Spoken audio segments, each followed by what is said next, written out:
जय हिंद दोस्तों।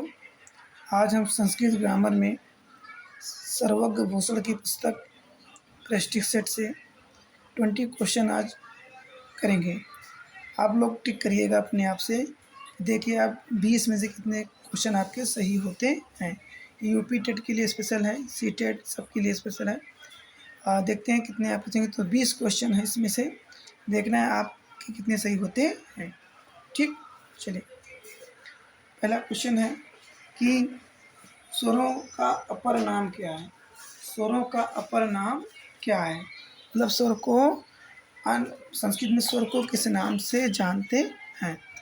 तो बता दें, हम संस्कृत में स्वर को क्या कहते हैं, आप टिक करिए। हल कहते हैं, बी अच कहते हैं, या सी यण कहते हैं, या अक कहते हैं।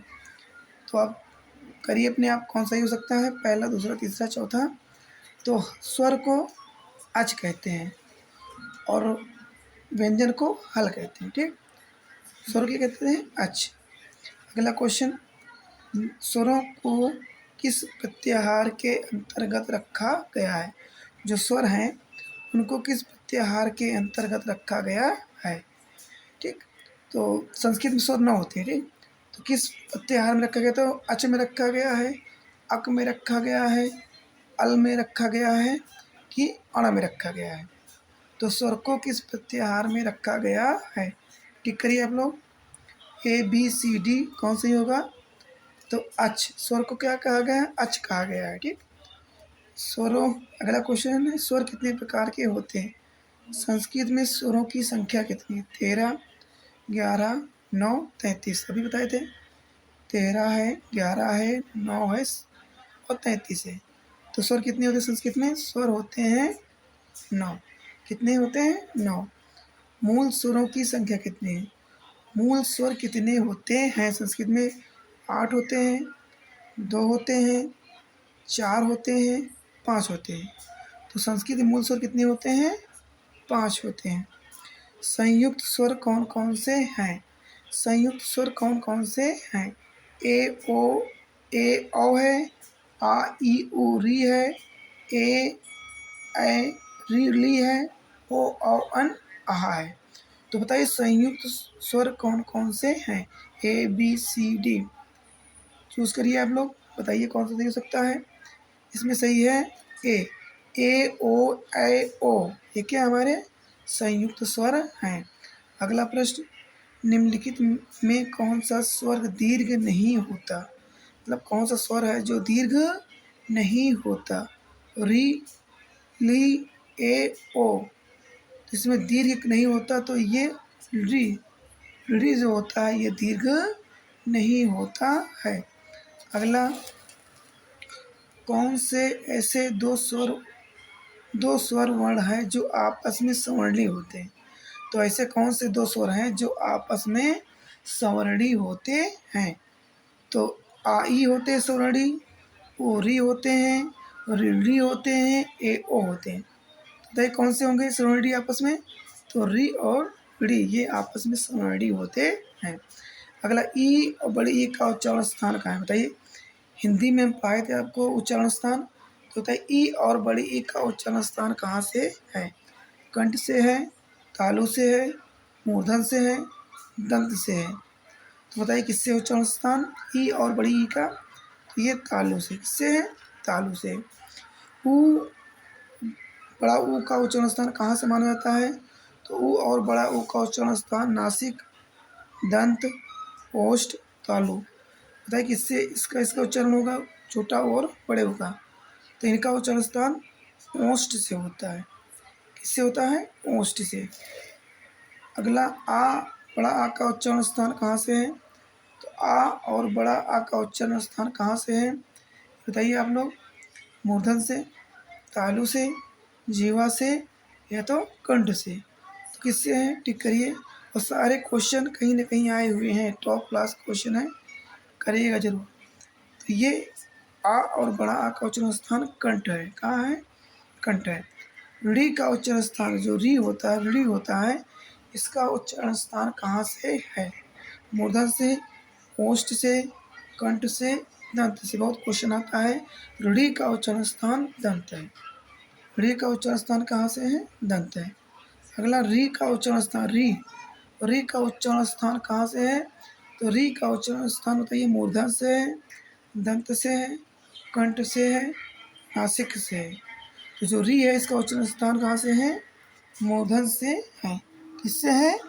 मूर्धन से है। अगला देखिए,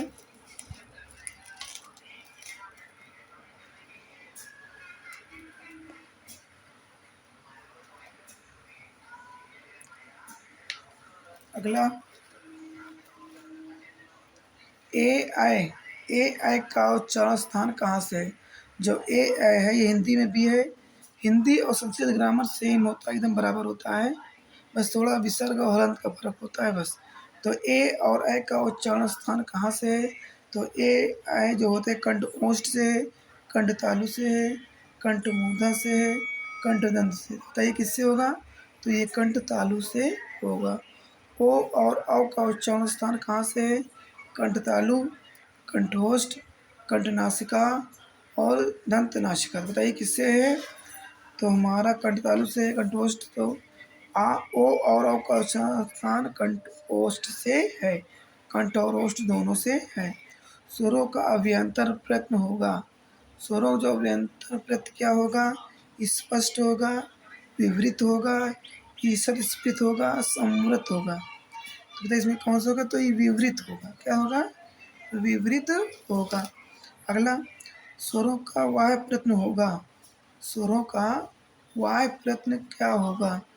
तो बताइए उदात अनुदात स्वरित होगा, संवार विवार श्वास होगा, नाद घोष अघोष होगा, संवार नाद और घोष होगा। तो इसमें उदित होगा उदात, उदान और त्वरित। स्वरों का विभाजन कितने प्रकार से हुआ है? स्वर को कितने भागों में बांटा गया है? कहने का मतलब ये है 3 में, 4 में, 5 में, 2 में। तो स्वरों कितने भागों में बांटा गया है? 3। स्वरों कितने भागों में बांटा गया? 3। दीर्घ, ह्रस्व और प्लुत स्वर। ऐसी कौन सी ध्वनियाँ हैं जिसे अन्य वर्ण की आवश्यकता उच्चारित करने के लिए आवश्यकता होती है? ऐसी कौन सी ध्वनियाँ हैं जिसे अन्य वर्ण की आवश्यकता होती है? तो स्वर है, व्यंजन है, अयोगवा है, सभी है। तो बताइए कौन सा ये? A B C D. तो ये व्यंजन है। व्यंजन को उच्चारण करने के लिए स्वर की आवश्यकता लेनी पड़ती है। ठीक। अगला जिन स्वरों के उच्चारण में एक मात्रा का समय लगता है उन्हें क्या कहते हैं? ह्रस्व स्वर जिनके उच्चारण में एक मात्रा का समय लगे, दीर्घ स्वर, प्लुत स्वर, केवल स्वर। एक ग्रामर, हिंदी ग्रामर में भी एकदम इसी तरह है। तो जिनके उच्चारण में एक मात्रा का समय लगता है उन्हें ह्रस्व स्वर कहते हैं। अगला त्रिमात्रिक स्वर, त्रिमात्रिक स्वरों को कहा जाता है। त्रिमात्रिक स्वरों को कहा जाता है ह्रस्व, प्लुत, दीर्घ स्वर। इसे कहा जाता है। तो ये प्लुत स्वर को त्रिमात्रिक कहा जाता है। इनको उच्चारण करने में 3 मात्रा से अधिक का समय लगता है और इनका ज़्यादातर उच्चारण वेदों में होता है। प्लुत स्वरों का उच्चारण अधिक से अधिक वेदों में होता है। बताइएगा, आप लोग कमेंट करके बताइए कि आपके 20 में से कितने क्वेश्चन सही हुए। 20 में से कितने क्वेश्चन आपके सही हुए, कमेंट करके बताइएगा। ये यूपी टेट के लिए मोस्ट इम्पॉर्टेंट क्वेश्चन है। इसको आप लोग कहीं पे नोट आउट कर लीजिएगा और याद करिएगा। ठीक है, जब तक के लिए जय हिंद, जय भारत।